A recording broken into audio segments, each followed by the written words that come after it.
السلام علیکم ګرانو دوستانو، په دې ویډیو کې به نن زه تاسو ته ښایم چې موږ د خپل موبایل سکرین نه څنګه ریکارډینګ کولی شو په اسانۍ سره. اول چې کوم دی ګرانو دوستانو، را به شو دلته سیټینګ له چې رالو نو دلته ښکته اباوټ چې کوم دی اباوټ ډیوایس دا به کلیک کو. که چیرې زموږ د موبایل انډرایډ ورژن لکه دا زما هغه وګورئ اوس 5.11 انډرایډ ورژن دی. که چېرته ستاسو د موبایل انډرایډ ورژن 5.11 وي نو ستاسو موبایل به د روټ نه بغیر سکرین ریکارډینګ کوي، لکه سکرین نه به په اسانۍ سره روټ به نه غواړي، روټ نه بغیر به ستاسو سکرین ریکارډینګ کوي. او بل دا چې د دې نه کم وي د انډرایډ ورژن لکه مثال 4.11 وي نو بیا به هغه روټ کوئ موبایل، نو هله به ستاسو موبایل سکرین ریکارډینګ کوي. نو اوس تاسو ته د هغې طریقه هم بیا ښایم چې روټ سره څنګه موبایل سکرین نه ریکارډینګ کولی شو.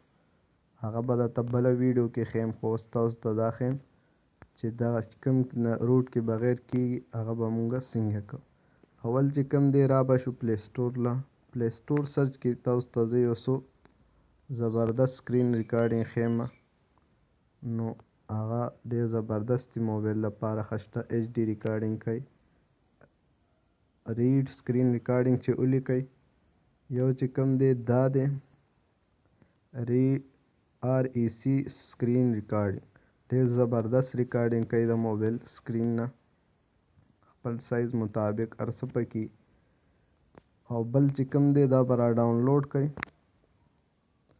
او بل چې کوم دی AZ سکرین ریکارډینګ دا هم ډېر زبردست دی، دې کې بیکګراونډ هم چینج کېږي ویډیو چې تاسو کوئ ورسره. او بل چې کوم دی ډو ریکارډینګ هم زبردست دی، نو دا ډېر زبردست موبایل سکرین نه ریکارډینګ کوي.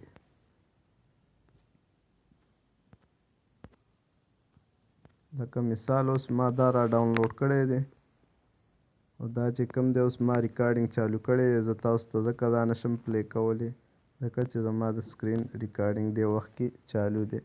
او دا ما چې کوم وښیل دغه به را ډاونلوډ کړئ او کلیک به یې کړئ، ډېر په اسانۍ سره سکرین نه ریکارډینګ کوي.